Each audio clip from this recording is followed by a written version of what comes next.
This is Evan McIntosh conducting an interview with student veteran Carlos J. Corea. That is correct.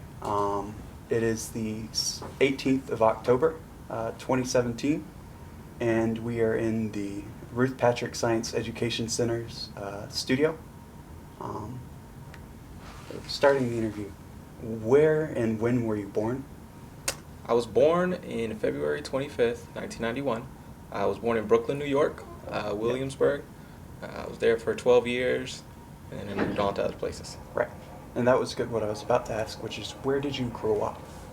Well, I grew up in Brooklyn, in Williamsburg. After that, we moved to Marietta, Georgia, which is about 20 miles north of Atlanta.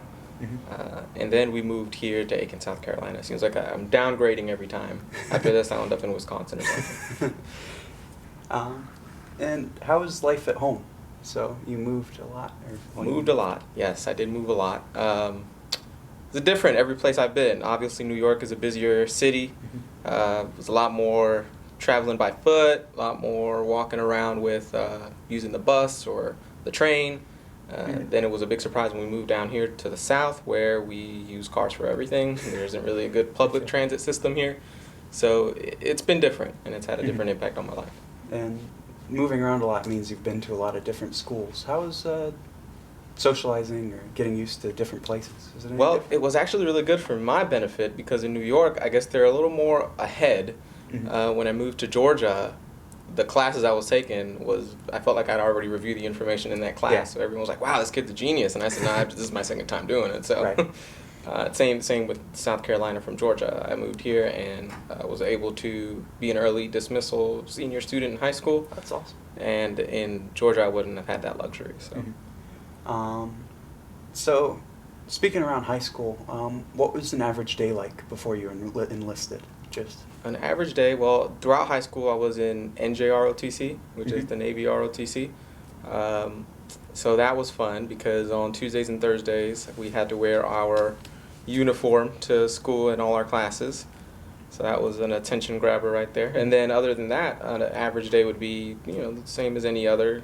It was very involved in sports and athletics. Yeah. It sounds like education was a bit easier, so you had time for other things like working on sports, hanging out. Exactly. Okay.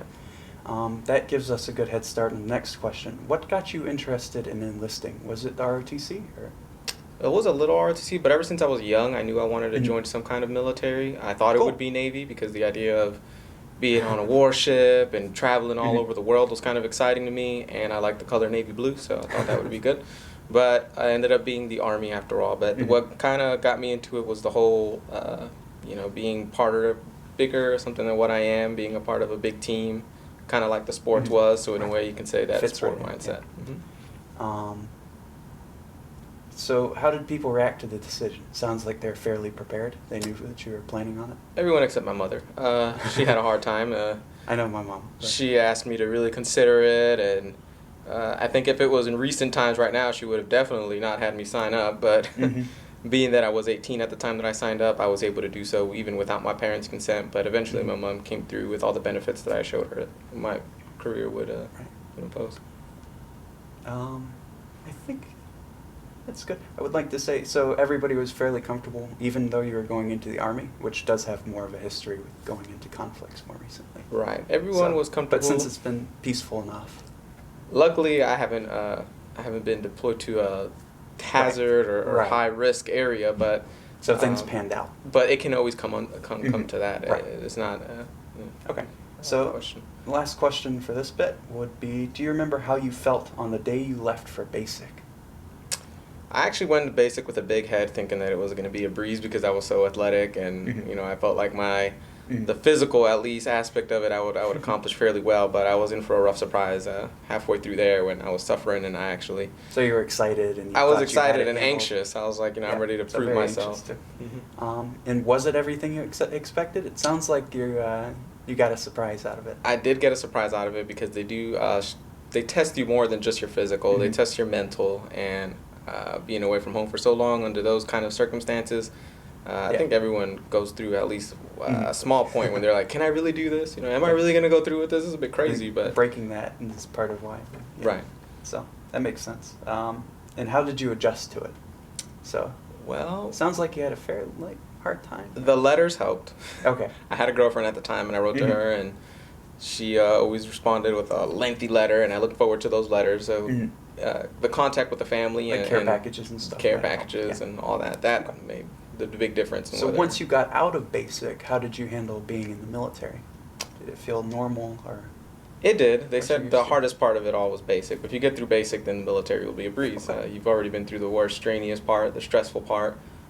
So you get more freedom back home, obviously, with your regular permanent party unit. So it felt like a good transition, ease sort of mine.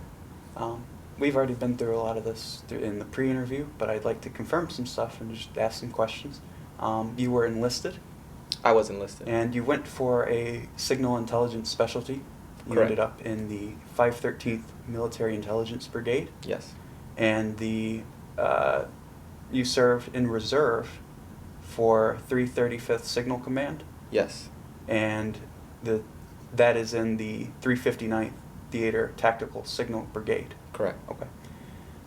So that's a very strong signal and cyber discipline. Yes, it is. Okay. So, how was that? What did you enjoy? Like your specialty? What I'm trying to ask is, what sort of things did you do while you were serving in these? Did your responsibilities vary a lot, or? They did. In the mission? military intelligence one, we set up communications for mission critical stuff. A lot of it was in a training environment. So we'd go to the middle of nowhere. Sometimes we'd go even to Clark's Hill, and we wouldn't have obviously cell phones, or we wouldn't be able to use those kind of modes of communication. We'd have to set up our own private communication. And so we'd set up tactical antennas, radios, we'll input frequencies in them. We'll set up huge tents for everybody. And we'd go out there and we spend a couple days in a scenario where it would be very similar to when you would be deployed overseas, and you wouldn't have the reliability to rely on public communication. So we would do that. And then recently, I've gotten more into the cyber side now. We work a lot with routers and switches, and we work a lot with Army Internet or the intranet. So we do a lot of more stuff that might be more comparable to the civilian side, where we're programming and we're networking within our own systems. Right. Instead of more of a field deployment. Exactly. Right. So that would be signal versus cyber. Exactly. Okay. You had a unit that you served with, did you? I did. Well, I Okay, had several. Well, yeah, but how connected did you feel with them when you were working with them? I know just from my brother was in the Navy, he was really close with a lot of the people in his unit. But working more on the intelligence side, did you feel tight? Was there cohesion? There was a lot of cohesion. We can compare it to being over there where we don't have the modes of communication like we have now, where our Facebook and our cell phones. We get the sense that you're more able to interact with the people around you when you don't have the comfort of your phone on your hip. So now if you get a room of strangers and you put them in a room all together and they all have their cell phones, well, all of them are going to be on their cell phones. None of them are going to talk to another. They'll be surprised if you even know their names. But when you're in a tent and you're not allowed to have your cell phone because it's a secret environment, you're not allowed to have any personal cell phones or tablets or anything like that to take pictures of possibly sensitive information. You're forced to talk to the person next to you. You're forced to get to know them on a personal level, and You got to know some people. you get to know them. You get to know their person, That's their really family. interesting. That you make more connections with people. And do you feel the same way when you're working in cyber? The same way. It's exactly. So the it's same very way. much the same way. Even in different conditions, you still feel a strong cohesion. Right. Right. Is Correct. that part of what you enjoy about the military experience? I do, because it gives you a sense of equality. You're all the Equality. same. Maybe a there sense are of people that you team. might not like, but you, being having to force work with them, you get some better qualities. Does it feel like being on a team, or when you were doing sports? Oh, kinda like definitely. that? And I think Okay. that with the military, there's an added layer of connection, because you know that at some point these are the people you might deploy with, and these are the people who your life could potentially be in their Right. hands. So you want to have a good relationship with them. The same way they mirror that, they want to have a good relationship with you. This is getting a little bit off, but building on that, do you still know anybody from your units? Or Oh, yeah. you still talk? We talk. We're Facebook buddies. We message. We like each other's statuses, share videos. So, in a way, we remain connected. Is there anything that stands out to you, especially in your time in the military, that you'd want to mention before we move on to after? Anytime that I want to mention. Like just a special event or anything that I may have missed in the questions, I think would be important? No, I think Cool. we got it good. Glad I covered it. You do intend to stay in the military. Do you think your service has been rewarding to you personally or fiscally, so far? Very rewarding. I think that the experience, more than anything, really adds to your character. It adds to who you are as a person. And then the added benefits to that are, of course, the benefits that the military provides, such as the opportunity to go to school, Right. which is a big reason why I'm here today. I'm not trying to get you in trouble, but do you feel like the military is taking care of you in your service? I has get it the given sense back? that they do their best to try. Okay, that's awesome. Yeah. So that should cover the military career. So why did you choose USCA? And what are you majoring? Well, the major question, it changed a lot over the course of my my time at both Aiken Tech, because I started at Aiken Tech, Right. and here at USCA. So for the first part of your question, I chose USCA mainly because it was close to home. Another reason was because I did notice that they had a Veteran Success Center, but that was only after the orientation. But it was very affordable as well. So affordable, available. Affordable, available, and military friendly. And what are you majoring? English. English. And I think it said something on the pre-interview about English and communications technology? Or? Right. There's a master's program at USC and USCA, which is educational technology, which kind of go hand in hand. Thank you. Right. It kind of goes hand in Sorry. hand with my experience in the military, so I'd like to use that experience for something. Right. How was the transition going from, full-time military to education? It can be very different, actually. There's more freedom, that's for sure, and a lot more personal time. But the difference is you take home a lot more work, whereas the military, you're there all the time. Right. It might not feel like work sometimes because you're Yeah. living and breathing the same thing every day. Here you get to go home and disengage a little while, and it requires a little more discipline to keep up with your studies and your assignments and all. Definitely. So when you said that you're majoring educational technology in English because you want to get something out of your time in the military, you want to translate that into more of a, you want to bring it out. What are you looking to do with it? Or is it just for personal betterment? Or are you thinking about where you may be employed in the civilian world, or do you just want to? Right. I want to incorporate a lot of the things, like I've said, from the military into the civilian world. Things I've done in the military. I've led soldiers. I've had people under me, and I've obviously been in a lot of an intelligence and signal cyber community. Right.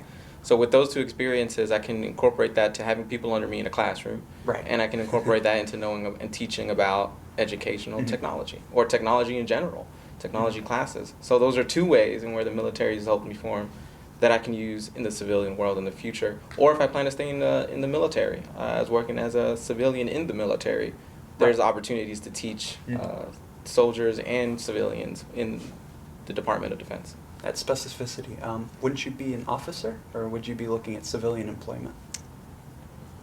There's a good question with the officer thing. The officer route does offer a lot more benefits, but it's so different than the enlisted route that I've already had so much experience in.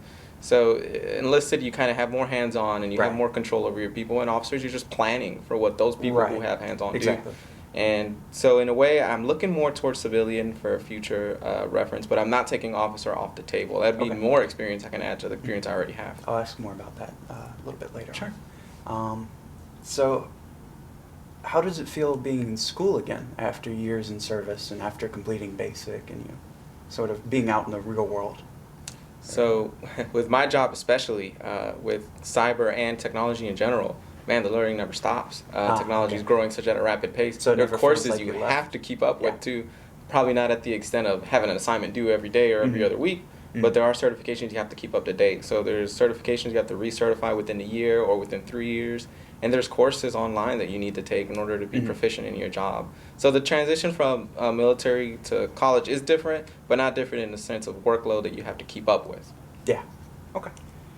Do you think that you got used to USCA more easily than other veteran students or student veterans? Or that you adjusted well because of your more cyber and signals specialization as compared to maybe an infantryman? Well, I will say that this is the first time I've ever been in this building, so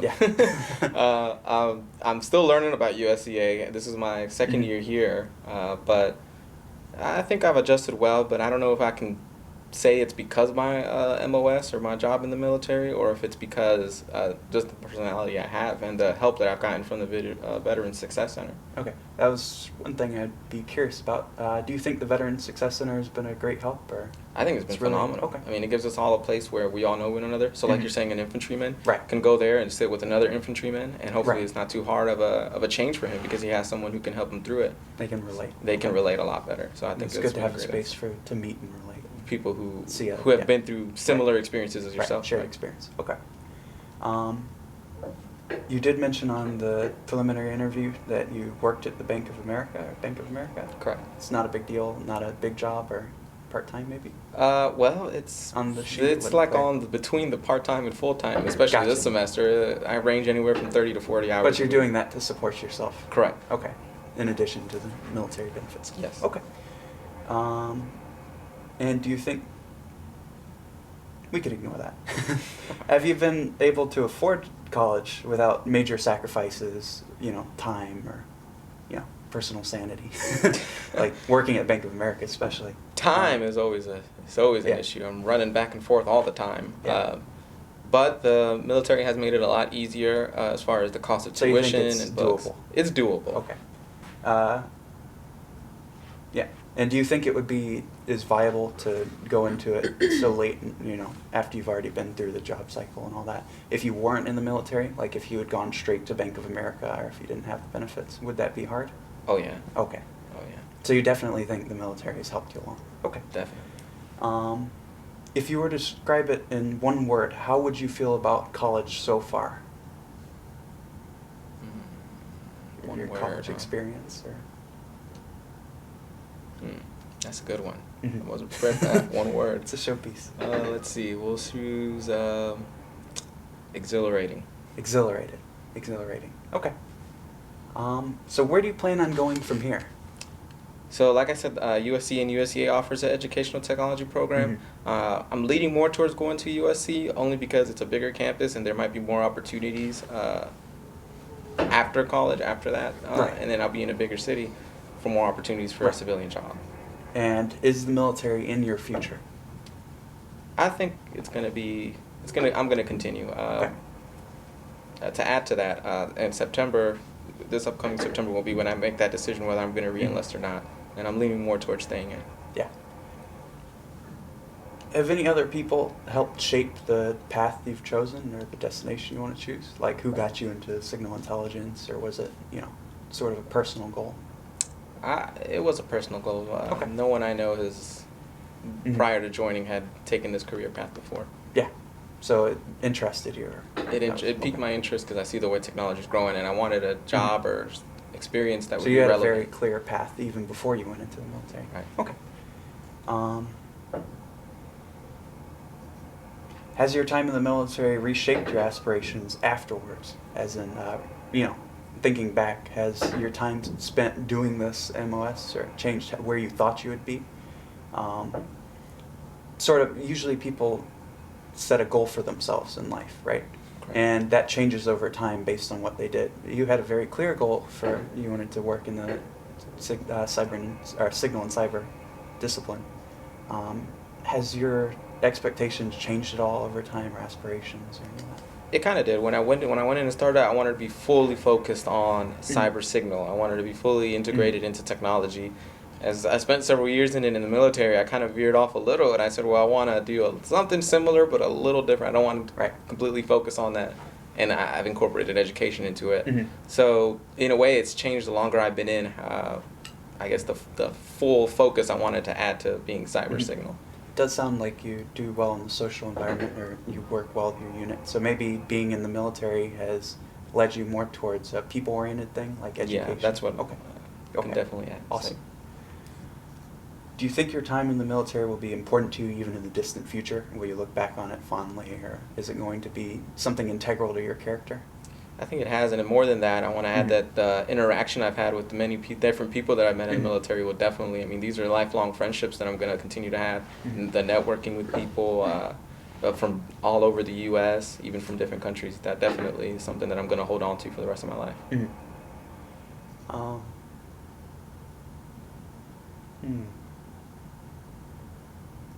we've covered a lot of material really fast, so it might be a good idea to go back, but overall I think we've really hit all the notes for the interview. Is there anything else you'd like to add or mention that I may have missed? No, I can't think of anything at the moment. Just a second, I'll try to think of something. I